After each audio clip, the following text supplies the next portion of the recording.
Good morning, everyone. It's Dr. Arlene Diamco, the MultiDimensional MD. Thank you so much for joining me.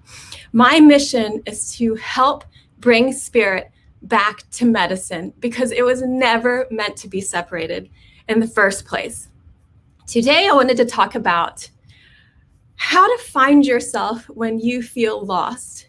And part of the reason I want to talk about this today is because there's been times that I felt like that since my dad passed in late January. And, you know, it's a new feeling, right? Where I don't know what my life is really like without him being alive in human form.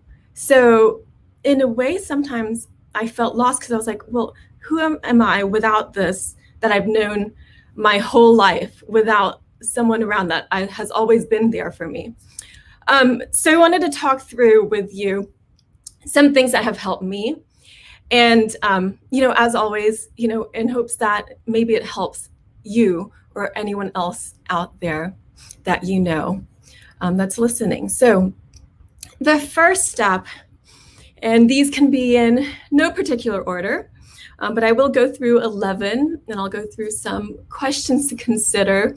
And 11 is my favorite. So if you can hang out till the end, that would be really great. Or if you're watching the recording, see if you can watch all the way through because I want to build up to it.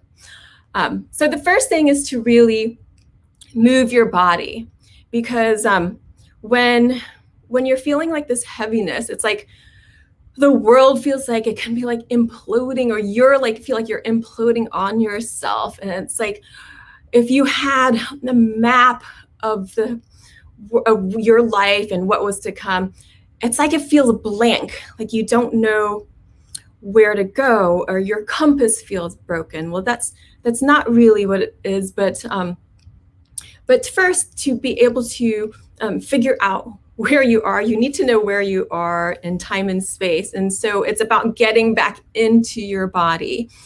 The mind will be looping and doing its own thing, but the body knows so much and has its own visceral response of what you've gone through, what it feels, which may not make logical sense. So first, to move your body, and that helps you to get into it. And when you feel lost, sometimes you can actually feel more awkward in your body, like it feels less coordinated. And so that's why you want to go ahead and consciously choose to move it so that it can start to become more integrated. And this is part of what we do with the tension and trauma release exercises, which is a whole nother topic, but it's really about returning home to your body. So whether it's you like to dance or do yoga, tai chi, go for a mindful walk where you're actually paying attention to your movements as you're walking instead of going through your to-do list. Those are like really simple things that you can do to help bring yourself back home to yourself. And that's the point of being able to find yourself when you feel lost. You're basically returning home to yourself. Number 2 is knowing when you need to get help. And I put this out there in the beginning because it's so difficult for us sometimes to ask for help. And whether it's from friends, from family, and for me, I have luckily I have these friend healers that I can turn to. And the wonderful thing is that it's without any judgment. So when I ask for help from them, they're not looking at me like, well, you usually have it all together. So, why, if you're lost, like what about the rest of us? That's not it at all. It's about that we're all kind of going through our own human experience and our own story, our own journey, quest. And so to be able to turn to people that will give you that embrace and that hug, regardless of how you're feeling.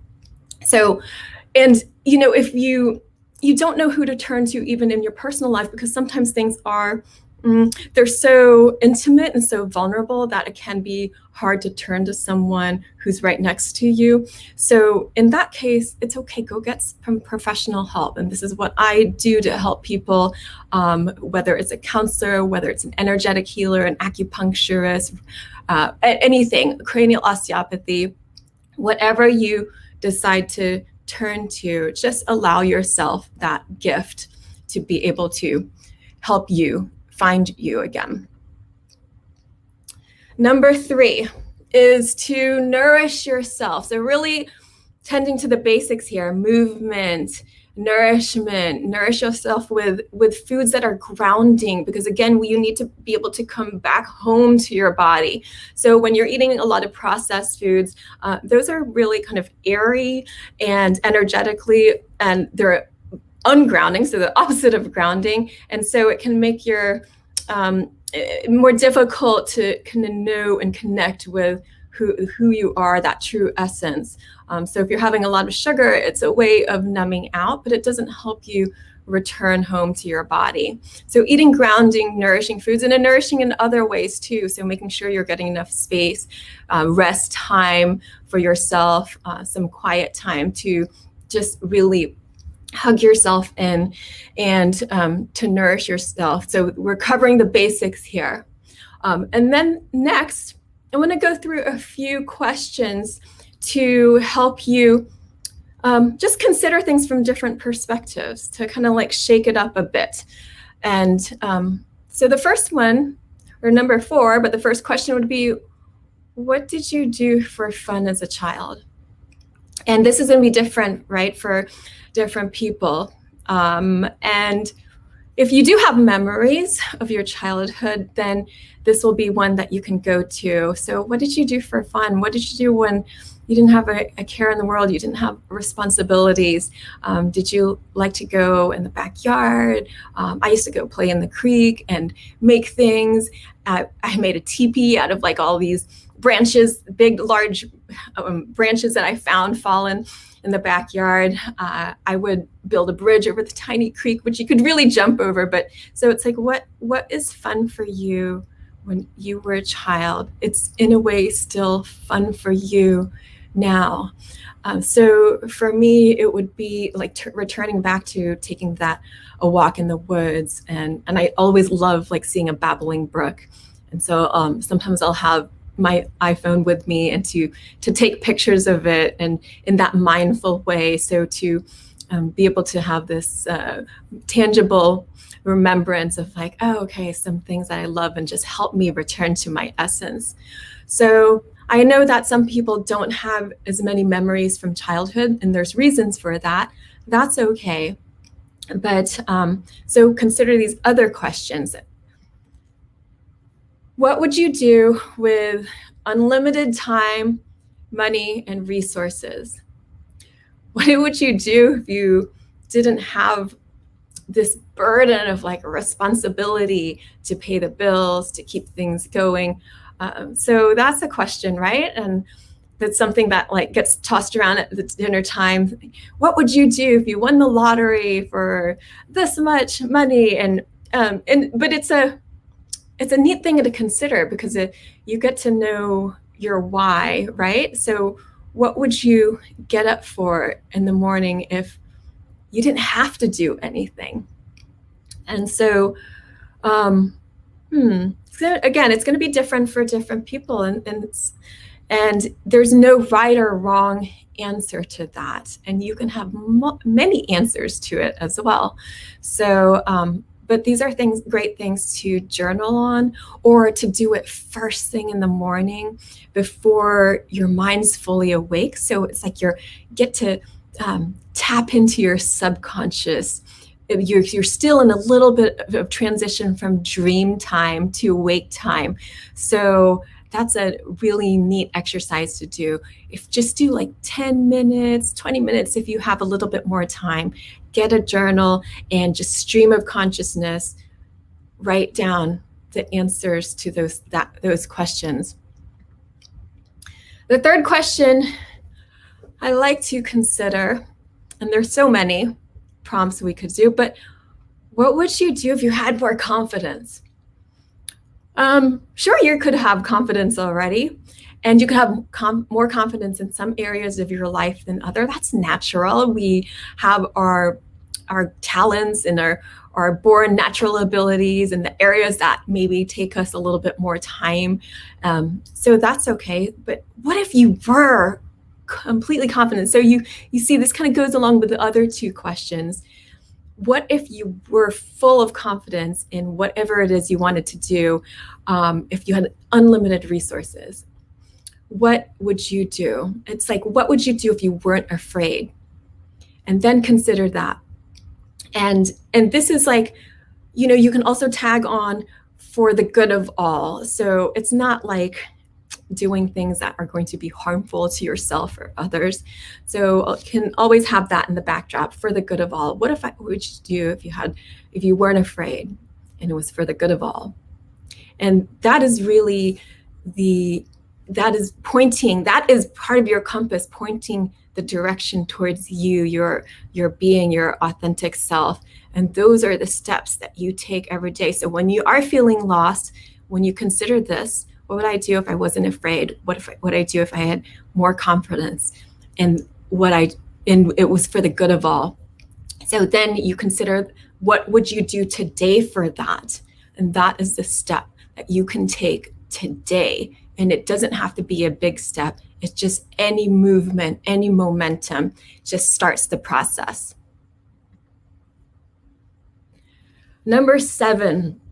So when you want to know who you are, or you've forgotten, a lot of it is buried under into the subconscious. It's not always in the front of the mind. That's why you feel lost, because there's not an alignment with like the mind, body, spirit. So the mind doesn't remember. So to be able to tap into that, you can dive into the arts. And the arts, in broad speaking, it can be anything, from dance to music to writing to singing, anything, to scrapbooking. And to do it in a way that is more intuitive. So it doesn't really have to have so many boundaries or didactic instruction. So it is so that you have more freedom to express without a box of right or wrong to it. Because, if you're drawing something, you draw to recreate a picture, then you'll have an idea of like, okay, this is a right way to do it, this is a wrong way to do it. So I'm thinking more abstract, so you have a bit more freedom there. But there can still be some didactic lessons to it, so some guidelines. Later in April, I have signed my husband and I up for a date night or a date day. And we're going to be joining Goat and Hammer. So Mark Hopper, who is doing hammer therapy. I have never done this before. And if you look at me, I don't really look like a blacksmith, nor have I ever handled anything like that. So it's like being able to step out into this zone of somewhat discomfort because it's something you haven't done before, but then there's such an okayness to it. And there will be somebody like leading us through it. And the great thing about this thing we're doing when you're dealing with this malleable kind of art is that you have to use your body for it. So to be able to like lift the hammer, you have to be able to like pay attention to your body and the movement. You have to be able to pay attention to your water needs because it's hot. So there's so many aspects to it, being present with your body while you're doing whatever the art is. And in doing so, you're just tapping into so much. So if anyone wants to join us, April 25th, Goat and Hammer, or if you are in the area, I would highly recommend signing up for something like that. But there's so many things you could do. Anyway, do something that you haven't done before, so you can kind of get out of that headspace of what you have to do. And at the end of it all, when you're doing some kind of art, you have created something beautiful. And to me, beauty is just the fact that you created it, because it takes love and consciousness and intention to create. So whatever you're doing, and even if it doesn't come out how you think it might, you did it, and that's amazing. So number 8, to see the tiny lights. And I posted on this on Instagram and Facebook because this was something, this was a reminder that I got from my dad. And, let me share that picture. that I had posted. So it's here, and I don't know if you can see that. It's this one with the angels here that he has in his garden, and there's one that has is holding this tiniest light. Let me see if I can get that bigger for you. There we go. So can you see that? Can you see that little angel there and holding that tiny light? So this was the first time I noticed it last week. And my dad has all these angels in his garden.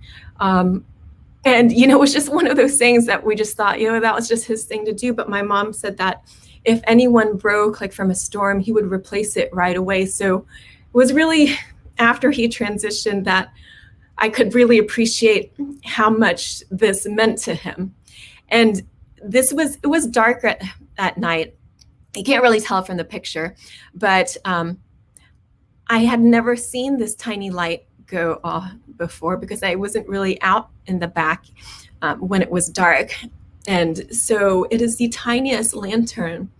And when I saw it, it just gave me this warmth in my heart because you get to see that it really just takes being able to see a tiny light in your life. And even though everything else can feel really heavy or blank or numb or dark, then if you just bring your focus, a very gentle focus, to that tiny light, then it will start to grow, because wherever you place that awareness, it starts to grow in your being. So even if you were in total darkness, if you saw this tiny light, it completely changes the darkness. And if you get closer to it, it's like things get less dark and more clear. And the more you're able to see that in your life, then the more that it's able to shift. And maybe it's slow at first, but just keeping your focus there, it really can help to raise your vibe in terms of that heaviness that you feel. And I know what that heaviness feels like. I know that feeling in the body. So to focus instead on the light and let that light kind of soak all through your body, like as if you're filling your body with tiny lights, and just focusing on that and letting it grow and grow, and imagining what it would feel like if you had more tiny lights around. And so it's like each one is like a stepping stone to another. And before you know it, you can see like tiny lights all around you. There's just these infinite possibilities. And number 9 would be when you feel lost, it's really like about coming more inward. Part of the feeling lost is that everything feels external, like you're looking out there, you're looking over there, you're waiting for the next thing to happen, or the next if only, or if someone could just say this, or if you could just get this job. So you're looking for the next thing, all these things that are external, but it's really about traveling inward. And I was laughing with one of my patients this week because we were talking about what would you do, one of the questions before, if you could do anything. And she said, travel. And I said, okay, well, usually there's not a right or wrong to this. But in the state of the world right now, it's like, yeah, maybe you could travel short distances, but she wanted to travel the world, and it's a bit more difficult right now. And then we talked about it, and it was like, well, the travel is really not to try to go far away. It's actually to become more travel to yourself. And that longing of wanting to find and wanting to looking for yourself is really the longing to be, just to be yourself. And so that's why I wrote, stop looking, more being. Being, it's that freedom of like, oh, okay, as is right now, I'm already okay. And to be able to see that light within you, and that start for those, like, seeing those tiny lights and letting them expand. And each moment brings another moment of infinite possibilities. So even though you feel lost, it's like, but the next moment has another set of infinite possibilities.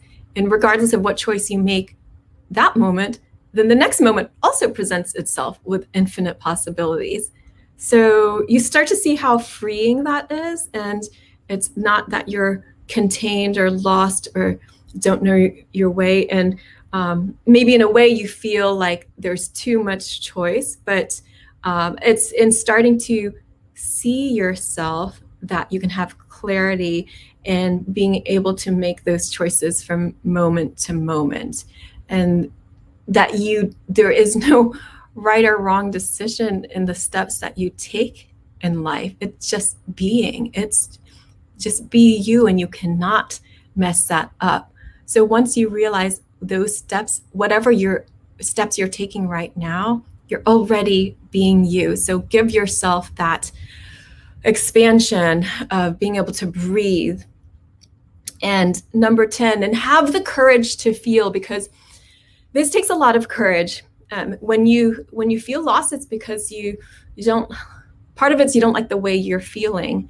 And that incongruency is that misalignment of the mind, body, spirits. You don't like the way you feel, but that is how you feel. So you see that mismatch. So to have the courage to feel where you are as is now.